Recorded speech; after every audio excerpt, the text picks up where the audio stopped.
Welcome to TDS studios. N friends எல்லாம் சூப்பராக இருப்பீங்கன்னு நினைக்கிறேன். இந்த துரோணாச்சாரியார் அவர் சொல்லிக் கொடுக்க மாட்டேன்னு சொன்ன வில்வித்தை, அதை தானாக கற்றுக்கிட்ட ஏகலைவன், இதெல்லாம் உங்களுக்கு தெரியும்.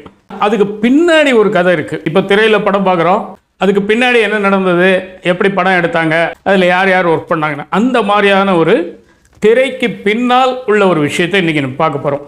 அர்ஜுனன் ஒரு காட்டில் நிற்கும்போது எங்கிருந்தோ வந்து ஒரு அம்பு ஒரு நாயினுடைய வாயை தைக்குது.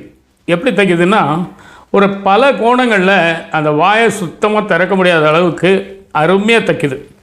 ஒரு கைதேர்ந்த ஒரு அறுவை சிகிச்சை நிபுணர் எப்படி ஹார்ட் ஆப்ரேஷன் அது இதுன்னு முக்கியமான ஆப்ரேஷன் பண்ணிவிட்டு அழகாக தையல் போட்டு அடையாளம் தெரியாமல் பண்ணுவாரோ, அதே மாதிரி நேர்த்தியாக பண்ணியிருக்காங்க.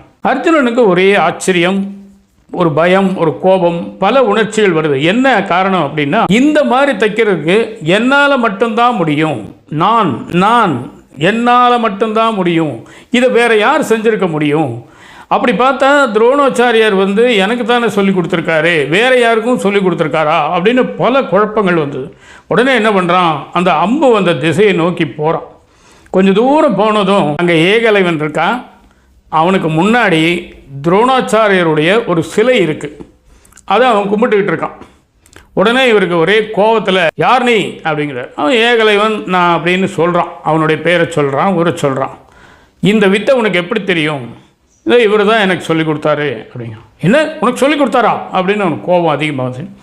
அவர் சொல்லிக் கொடுக்க மாட்டேன்னு தான் சொன்னார். ஆனால் அவரை மானசீகமாக குருவாக வடிச்சுக்கிட்டு நானாக கற்றுக்கிட்ட வித்தை இது, அதனால் எனக்கு குருங்கிறது அவர் தான். நேரடியாக அவர் எனக்கு சொல்லிக் கொடுக்கலைனாலும் இந்த போஸ்டலில் படிக்கிறது, தொலைதூர கல்வி, இந்த மாதிரி நானாக சுயமாக கற்றுக்கிட்டது தான் இது அப்படின்னு சொல்கிறேன். உடனே இவர் கோபம் தாங்கலை. இல்லை அப்படிலாம் கற்றுக்க முடியாது, ரொம்ப டெக்னிக்கலான விஷயம் இது, துரோணாச்சாரியார் தான் சொல்லி கொடுத்துருக்கணும் அப்படின்னு சொல்லிவிட்டு அவனையும் கூட்டிகிட்டு துரோணாச்சாரியார்கிட்ட வரார். அவர்கிட்ட வந்தவுடனே இந்த மாதிரி விஷயம் அப்படின்னு சொன்னோடனே அவர் அதிர்ச்சி அடைகிறார். நான் உனக்கு சொல்லித்தரவே இல்லையே அப்படிங்கிறார். சொல்லித்தரல தான், நான் வந்து கேட்டேன், நீங்கள் சத்திரியர்களுக்கு மட்டும்தான் சொல்லுவேன்ட்டீங்க, நான் சாமானியனாக போயிட்டேன், அதனால் எனக்கு நீங்கள் சொல்லித்தரலை. ஆனாலும் உங்களை நான் மனசில் குருவாக வச்சுக்கிட்டு அந்த வில்வித்தையை பயிற்சி பண்ண நீங்கள் வந்து என் காதில் சொல்கிற மாதிரியே இருக்குது, அதையெல்லாம் அப்படியே ஃபாலோ பண்ணி இன்றைக்கி நான் ஒரு சிறந்த வில்லாளியாக இருக்கிறேன் அப்படின்னு சொல்கிறார். அர்ஜுனனுக்கு கோபம் தாங்கலை. இப்படி எப்படிங்க கற்றுக்க முடியும், நீங்கள் சொல்லித்தராமல் இதெல்லாம் நடக்காது, இதெல்லாம் சும்மா கதை அப்படின்னு ரொம்ப எகிறார் அர்ஜுனன். ஏன் அவர் எகிறார் அப்படின்னு சொன்னால், துரோணாச்சாரியார் வந்து அந்த ராஜ சபையில் குருவாக இருக்கார். ராஜகுருவாக இருந்தாலும் மன்னருக்கு கட்டுப்பட்டவர். அவர் வந்து மன்னர் விரும்பாத செயல்களை செய்யக்கூடாது. அவர் கரெக்டாக தான் சொல்லியிருக்கார். நீ சத்திரியன் இல்லை, உனக்கு சொல்லித்தர முடியாது அப்படின்னு அவர் கரெக்டாக ரூல்ஸ் பேசியிருக்கார். அதையும் மீறி ஏகலைவன் கற்றுக்கிட்டான்னு சொன்னால் யாரை குறை சொல்ல முடியும்? இதுதான் விடையில்லாத வினாக்கள் அப்படிங்கிற மாதிரி. சரி ஏகலைவன், நான் சொல்லித்தரல, ஆனால் நீ கற்றுக்கிட்ட, அதுக்கு காணிக்கையே ஏதாவது கொடுக்கணுமே, நீ சொல்லுங்கள் குருவே, என்ன வேணாலும் தரேன், குரு காணிக்கை தரலைன்னா அதை போல் பாவம் உலகத்திலே கிடையாது, நான் தரேன் அப்படிங்கிறார். உடனே உன்னுடைய கட்டை விரலை கொடு அப்படிங்கிறார். சட்டுன்னு யோசிக்கவே இல்லை, டப்புன்னு வெட்டி கையில் கொடுத்தான். இந்தாங்க கட்டை விரல் வச்சுக்கோங்க. அவர் ஒரு தாயத்தில் போட்டு தன்னுடைய கழுத்திலே அணிஞ்சிக்கிறார். அதை ஒரு தாயத்தில் போட்டு ஒரு மாலை மாதிரி அணிஞ்சிக்கிறார். அப்போ இப்படியே பிரிஞ்சு போயிடுறாங்க.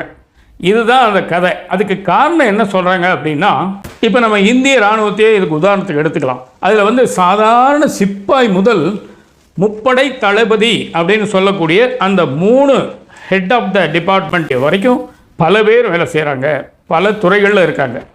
அவங்களுக்கு எல்லாருக்குமே அந்த இந்திய இராணுவத்தினுடைய நிறைய ரகசியங்கள், நிறைய விஷயங்களை கையாளுற விதம், அந்த துப்பாக்கி மற்ற உபகரணங்களை எப்படி பயன்படுத்துறது அப்படிங்கிறதெல்லாம் சொல்லி கொடுத்துருப்பாங்க. எல்லாருக்கும் எல்லாமே தெரியும். இந்த இராணுவத்தில் இருக்கிறவங்க தவிர அவங்க எல்லாரும் மற்ற ரவுடிகளுக்கும் போக்கிரிகளுக்கும் கெட்ட எண்ணம் உடையவர்களுக்கும் பொதுமக்களுக்கும் இந்த விஷயங்களை சொல்லி கொடுத்துட்டாங்கன்னு சொன்னால் என்ன ஆபத்து வரும் சொல்லுங்கள் பார்க்கலாம்.